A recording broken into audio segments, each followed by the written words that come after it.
All right. Good morning, Mr. Tinerella. Thank you for sitting down here with us. Good morning. Thanks for having me. Of course. I do have some notes here, so I don't mess anything up, just for the record. Yeah. All right. So we're going to get into it. Our first question. Marmion obviously provides a very unique experience for its students, which we deem the Marmion advantage. If there was one word that you would use to describe this uniqueness, what would it be? So that was a tough question, and I do appreciate you giving me the questions ahead of time so that I could really think about them. Get some deep thought going. So I wrote down four, and I want to share them, but each one has a reason. So the first one is community.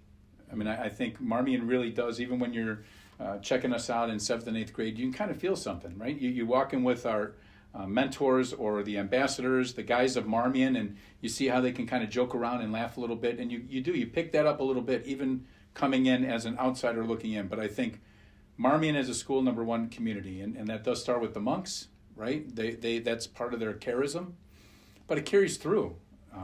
As a coach, I always try to build my on the football team, the family within the family. So you have the Marmion family, and then we had our football family.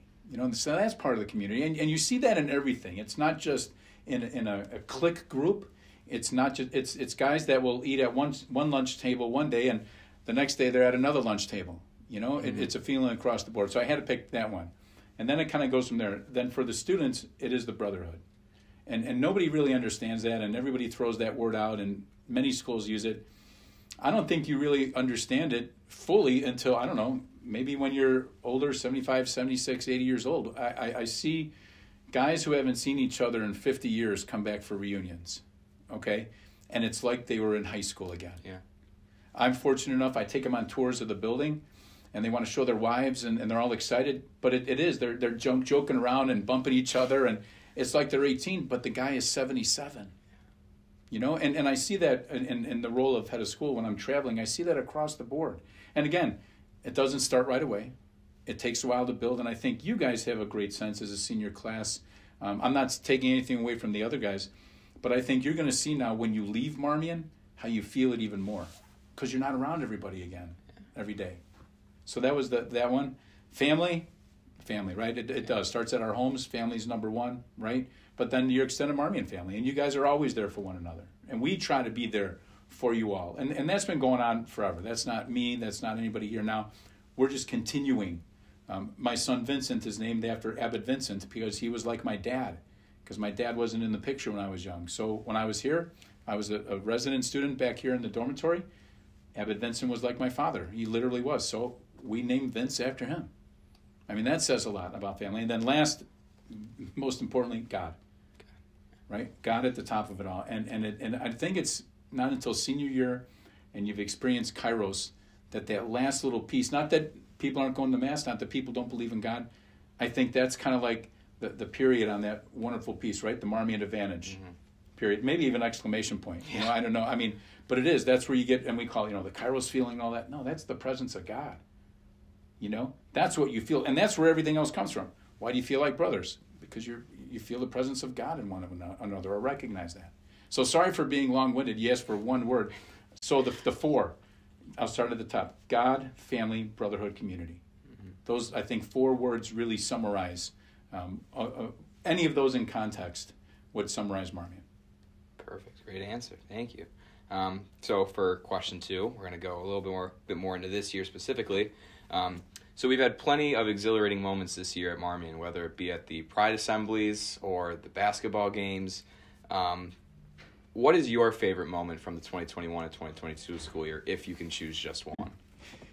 I'm going to use up all the space on the camera. Yeah. But so what I thought about this, and I tried to pick one, right? I couldn't for one simple reason. This year, we're actually enjoying the Marmion experience. Mm-hmm. So I think every time I think, that's one of the best things that we've done this year, then something else has happened. So I could think back from the very beginning. When we first started out and we started with Friday Night Lights again, and the Crazies were there, and you can go back to year premiere, right? We had year premiere again, mm-hmm. Right? That was awesome. I mean, you start thinking about it. And then you kind of go through. So for me, what has been the best part of this year is that we are able to offer all of you, and we're all collectively experiencing Marmion. I think that's the best thing. So one particular thing, there are fun things in each piece. Looking at the homecoming, the tents that everybody was under, and me just looking at that thing saying, boy, I hope that thing just holds up. And it was sturdy as could be, right? Yeah. But everybody was having a ball. So, in that moment, I think we had, 800 people here, and everybody was just having a great time, right? And again, you can go on. During the basketball season, football season, then basketball season, the crazies, the fun stuff. Moses made a return. Yeah. That was a fun moment. Again, we could go on, and I don't want to list things because I don't want to make people think that anything is diminished in my mind. So rather, I would say I think this year has been the best moment in the last two, okay, because it's been so crazy. Yeah. We're going to wrap it up in a great way. We still have Six Flags. We have Salute to Youth. We have all these wonderful things coming up. So that's what I would say. So I'm kind of blowing your answers for you, but it's hard for me to choose because I have enjoyed watching all of the students just enjoying Marmion again. And you know what? Sometimes that is where I'm like, hey, good morning. I'm like, how you doing? And they're like, I just came out of a calc test. I'm like, whoo, tough day. Hope you have a better. I mean, that's kind of fun too. Not that was a tough calc test, but that's just school. That's just normal. Being back to normal. Yeah. So definitely can relate to that. As a senior, I was there freshman year before COVID, even most of sophomore year. And then once the pandemic hit, I experienced getting through it, on Zoom and all that stuff, and then kind of coming back. My junior year was a little weird, with the hybrid stuff. But now coming back, I can feel it again. I can feel that same excitement from freshman and sophomore year. So it's doesn't feel good. Yeah, I mean, honestly, that's why that had to be the answer to that question. I'm sorry. Yeah, I couldn't pound one out. But there's been some great ones. That's why I've had a tremendous time this year, just watching everybody enjoy school. Is that possible? Is that a cliche? Enjoy school? Of course you can. Yeah, of course we all can. Yeah. So let's go. We're going to get into Marmion as a whole and kind of more the organizational side of it. So Marmion is a school born of tradition, yet dedicated to creating impactful change. A balance exists between navigating new things or new ways to do things while still maintaining and trying to respect the old ways of doing things. How are you walking the line between the two and trying to maintain that balance? And that's tough. I'll be honest with you. We have changed in the last 11 years since I returned. We have evolved as quickly as we could in many different ways. And the balance there was exactly what you said. There's been so many great things that continue to work here. You can't eliminate those. But you also have to move forward into 21st century in many ways. And the easiest one I can start with, but I can go deeper, is technology. So 11 years ago, we still were using dry erase boards, right, overhead projectors in the classrooms. And everything was paper, right? I mean, not that, it's wonderful to be green, but nobody knew anything about Google Slides. Nobody was using Word. I mean, we were back in the early 2000s still, maybe even the late 90s with that. But that was a tool that we weren't teaching the guys to use for college. Everybody uses a computer in college, right? So how did we balance that, right? How do we balance having to write in a notebook, which is good. That is partially how you remember things, okay, by writing things down with the technology. So we had to do what my answer is. So we had to take a look at what other schools, successful schools, were doing, right? How did they do it? And there's nothing wrong with borrowing ideas and making it your own. Why reinvent the wheel if it's something that's good? We had to take a look at some of the best practices out there recommended by all of the professionals in education, okay? And then colleges. What were colleges expecting of us, right? Mm-hmm. So that give you all the best opportunity to get into the college of your choice, not become hindered because we didn't offer something or offer an experience, right? Mm-hmm. So those are kind of all those pieces. And then you keep looking back at, so what's working? We do an introspective every year, every single year. It's what I did as a teacher. It's what we do as a school. And we say, okay, what worked and what didn't? And there's inevitably things that work, and there's inevitably things that don't. Big one that you guys will know has been going here 4 years is our Wi-Fi, right? So you laugh, and it's true. I mean, but every year we're like, okay, we need to get this remedied. Yeah. And so finally we figured out, because we had to go all through this process of what is wrong, why is it not working. So we purchased all new access points for the entire building and all new switches. So this year, believe it or not, knock on wood, it's been really good. I mean, that's an easy piece because that's very, very objective. Mm-hmm. But we do that with all the programming. We saw that we were a little behind with dual credits when I returned. So we've added a giant choice for all of you. And not just for the guys who are really good on the academic side, it's for everybody. English 4 is a perfect example of that. Mm-hmm. Dual credit arts, you can get dual credit in the arts so that when you go away to school, you save some money there. So we actually quadrupled the number of dual credits. Actually, it was more than that. We quadrupled our AP offerings since 2013. And that was because we did an introspective, and we're like, boy, we need to do a better job on that. And that's part of it too. It's okay to say we need to do better. You know, we can't be overly proud. You know, we try to do a great job, but we have to also be honest. You know, not having Wi-Fi, the printer's not working, that was a reality that was impacting your ability to turn things in the class, the learning in the classroom and all that. But it's about textbooks, it's about the programs. You know, we even athletics, we've added 3 sports in 11 years, and that was student choice. We put out 5, the students picked the top 3, and that's what we brought in. So what did I actually write kind of with that? Well, part of this whole thing of balancing is you need to keep everybody involved. It's not my decision, or it's not 4 of our decisions. It's everybody, including the students. And I think athletics is a perfect sample of that. Okay, and also elective offerings. Seniors had come to us years ago and said we'd like to have elective choices for senior year. Well, we did a best practice. There were many Catholic schools that did that. We also knew that we had to stay traditional and include all of the pieces of our Benedictine heritage and then the bishop's curriculum, okay? And we did. It took us a couple years, takes some time to do that, but we did that. So I think that's how you balance. It's just a continued introspective. You know who you are as a community, and we know that. We celebrate that with our hallmarks, right? You know things that have worked, time-tested techniques or methods, right? People still show videos in class. That's never going to change. It went from a reel-to-reel to a VHS tape, and now you can just do it online. But that's a time-tested piece.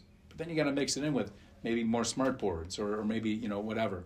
But always kind of balance. Always balance. And it's a concern for our alumni, too, because they feel that they got a really wonderful education here, and they want us to always remember that as well. So I hope that answered your question. Oh, yeah, it totally did. So continuing with that, on the note of change and progress, we want to lastly focus on the future. Future is a powerful word. It implies potential and promise, and most of all, progress. What are you most excited about for the future of Marmion? So I wrote 2 things down, and the first is a compliment to the student body, okay? Because of the great people who are students in this building, we continue to attract students looking at high schools. So that's number 1. So the future is bright. You know why the future is bright? Because of all of you. People can listen to adults talk all the time. But people can hear a sales pitch, if you will, for any school, public or private. But when you meet the students in the building, when you meet the teachers in the building, but it's the students, because you're very connected with those who are looking at us. And how you are, how you act, how you represent yourself outside of Marmion, you guys are A+. And that's what's helped us be strong. And so the future is bright there. And that is compliment to all of you. We appreciate that. We talk about it all the time, and I'm telling you, I continuously get emails or phone calls about, yeah, I was at the store and I needed some help, and this young man came up and helped me, and he had a Marmion jacket on. I'm like, I feel like a proud dad. I'm like, that's awesome. I said, you know what, I'm going to tell the guys, because that's incredible that they do that. We're very proud of them. So that's number 1. Number 2, I'm extremely thrilled that we're going to start about a $25 million facilities campaign. Marmion has a beautiful property, right? We have areas of the school that have been updated, and then we have areas of the school that have not. You know, we kind of use the retro space, like the ceramics lab. We were able to gut 2 rooms that used to be actually a lounge for the monks when they were prefects. It was their kitchenette and their TV room, and we turned it into a ceramics lab. Well, we need a large studio for the ceramics lab. That's just an example, okay?